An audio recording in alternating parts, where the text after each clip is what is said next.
Hej, hej, danes sem pa s tabo želela deliti nekaj fajnega, vse zame in za verjetno za vse, ki imamo radi organizacijo, planerje in tako naprej. In sicer ravno sem pripravljala svoj planerček oziroma letni pregled za vnašanje projektov, akcij, vsega, kar se dogaja v svojem poslu. In sem prišla na idejo, da podelim tudi s tabo, ker verjamem, da bi marsikomu prišel prav tudi takšen koledarček, kjer imaš vse projekte, vse, kar se dogaja v poslu, sploh za načrtovanje posla na enem mestu. Tako da bom s tabo delila tudi template, spodaj ga najdeš v opisu, popolnoma brezplačno.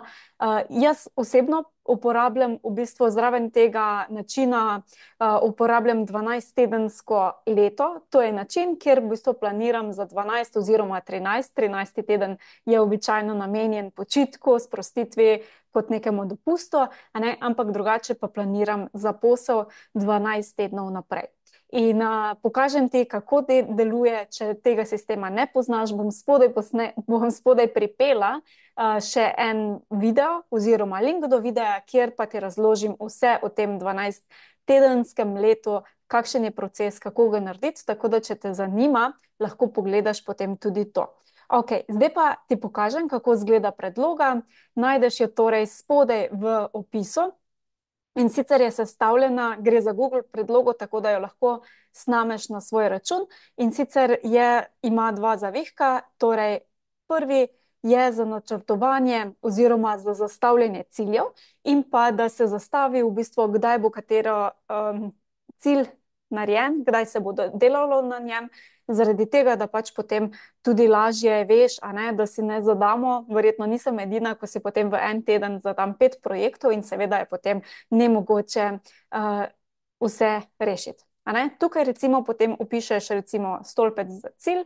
Tukaj lahko vidiš, da imamo razporejeno 12 oziroma 13 tednov. 13 je mišljeno za dopust oziroma počitek, zato je obarvan.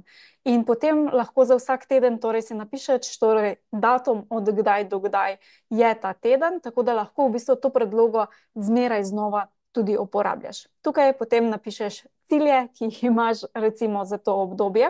Potem pa so zraven še nekatere dodatne informacije, ki jih lahko daš, in sicer kako pomemben je ta cilj, ki ga nekako želiš izpolniti. Zakaj je to pomembno? Zaradi tega, da pač tiste cilje, ki so bolj pomembni, potem ko jih planiramo po tednih, kdaj bomo izvedli, in če imamo nek teden prepoln, lahko vidimo, da mogoče cilj, ki smo si ga zastavili, vseeno nima take prioritete, da bi ga zdaj izvedli.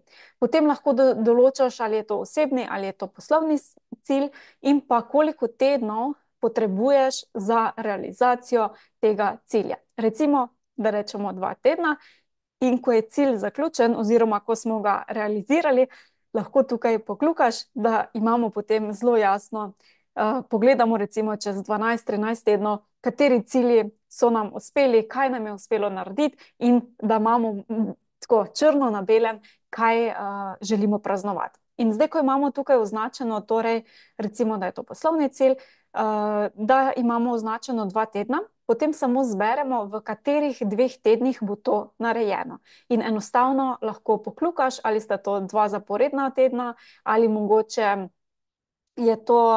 so kateri drugi tedni, to je pa čisto odvisno, kaj potrebuješ. Recimo, če v prvem tednu moramo pripraviti vsebino in potem 3. teden pa bo čas recimo za to realizacijo tega cilja. Zakaj je to tako narejeno? Zaradi tega, da v bistvu potem zelo hitro lahko, pri naslednjih ciljih vidimo, če se katera 2 izvedba katerih ciljev oziroma nalog, ki jih tukaj damo, to so običajno večji cilji, večji projekti, da se potem ne prekrivajo oziroma da če se prekrivajo, da vemo, sprejmemo že zdaj lahko odločitev, ali kaj zamaknemo, ali bomo lahko oboje izvedli hkrati. Ok, in potem, ko imamo narejen tukaj načrt, je potem zraven še letni pregled. Letni pregled je pa v bistvu po mesecih in pa po dnevih pregled torej celotnega leta oziroma kaj se dogaja, kjer gremo potem po mesecih lahko še podrobneje planirati. Tukaj lahko vidiš, so številke, torej to so dnevi recimo v oktobru. Tukaj potem lahko vpišeš cilj 1, naloga 1, A ne? Recimo, da bomo nalogo ena naredili v prvega, a ne? Potem naloga dva, a ne? In tako naprej, si tukaj lahko potem zapišemo. Mogoče bomo tukaj imeli webinar, mogoče imamo tukaj delavnico. Skratka, napišemo si, kaj je v bistvu ta dan najbolj pomembno, oziroma kaj ne smemo spregledati, da potem, ko planiramo, torej imamo to v mislih.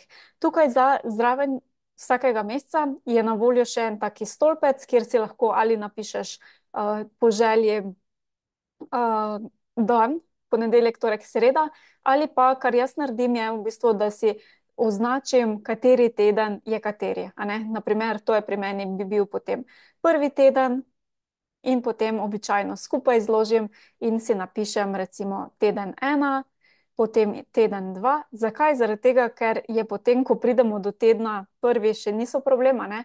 Ko pa pridemo do tedna 4, 5, 6 in tako naprej, pa se že lahko, ko planiram, torej ko prenašam iz tega obrazca, ne, v tega, se lahko hitro spozabimo, kateri teden, in da ne rabim šteti, si v bistvu jih tako pripravim. Ampak ti lahko uporabiš karkoli.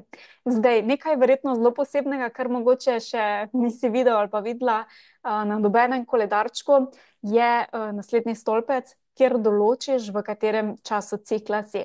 Seveda, to velja za nas ženske, a ne, ki imamo torej cikel. Zakaj je to narejeno? Zaradi tega, ker je cikel, v katerem smo, oziroma v katerem delu našega, torej menstrualnega cikla smo, a ne, je tudi odvisno, kaj bomo planirali. In če smo recimo nekje v poletju, je idealen čas mogoče tudi za kakšne javno nastopanje, webinarje in tako naprej.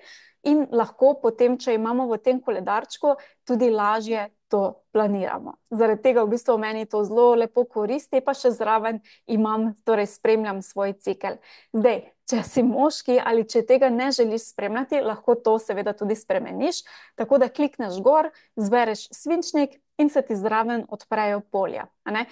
Zdaj, lahko jih zamenjaš za kaj drugega, kar želiš spremljati, in klikneš pač shraniš, lahko pa v bistvu celoten ta stolpec enostavno skriješ oziroma ga izbrišeš. Meni osebno je to zelo, zelo veliko vredno, ker vem, da potem mogoče live-ov ali pa kakšnih takšnih srečanj, če res ni nujno potrebno, ne bom planirala v času zime. A ne? In tukaj lahko imaš potem res vse na enem mestu, potem pa še zadnji stolpec za posamezni mesec, kjer pa lahko označiš, zdaj praznike sem jaz že nekaj označila, ampak seveda, če imaš ti kakšen pomemben datum, kot je obletnica ali pa kakšne druge pomembne datume, ki so zate pomembni za tvoj biznis, si seveda lahko označiš recimo kot praznik. Potem pa imaš na voljo še, da si označiš z zvezdicami, kako pomemben je tisti dan. Mogoče recimo, če imaš nek webinar, ga označiš lahko z 3 zvezdicami, zaradi tega, da veš, da je ta dan res nekaj zelo pomembnega, ne? In je potem planiranje seveda veliko lažje, ker lahko že na prvi pogled zelo hitro vidiš, a ne, kateri teden bo mogoče zelo taki obremenjujoč, in mogoče, če lahko kaj zamakneš, si mogoče prilagodiš urnik, da bo lažje steklo. In tukaj imaš potem seveda še za 3 mesece, ker zdaj, ko snemam, je še sicer konec septembra in potem začne se tudi 2025. Ta template pa seveda lahko potem tudi dodajaš mesece in enostavno torej prideš do novih datumov, dodaš novo leto in tako naprej. Skratka, to je v bistvu moj trenutno definitivno najljubši sistem, kjer lahko hitro, torej, ko imaš pregled, kaj se dogaja čez leto, in nekako v bistvu planiraš lahko za svoj posel sploh, ne, svoje kampanje. Kot pa si videl oziroma videla, jaz planiram zraven tudi osebne zadeve, zaradi tega, ker definitivno mislim oziroma verjamem v to, da je tudi osebno življenje blazno pomembno, če še ne bolj pomembno, in da če ga ne dodamo v bistvu kakšnih posebnih aktivnostih mogoče ali kaj takšnega, tudi kakšnih osebnih ciljev na koledar, da mogoče potem se ne realizirajo, vsaj pri meni, mogoče sem edina, in upam, da ti bo tale koledarček oziroma ta template torej pomagal. Spodaj najdeš torej 3 linke, ti bom pustila. Eno je torej template za tale koledarček, drugo je link do tega, kako izgleda moje 12-tedensko leto planiranje. In pa tretji link, če te mogoče zanima več o tem menstrualnem ciklu, v katerih fazah smo in kaj početi v kateri fazi, pa si lahko pogledaš moj pogovor z Vesno Juvan, kjer sva govorili ravno o tem in je del na enega summita, tako da bom tudi ta link pustila spodaj. Jaz ti pa želim veliko uspehov in srečno in pa uspešno planiranje.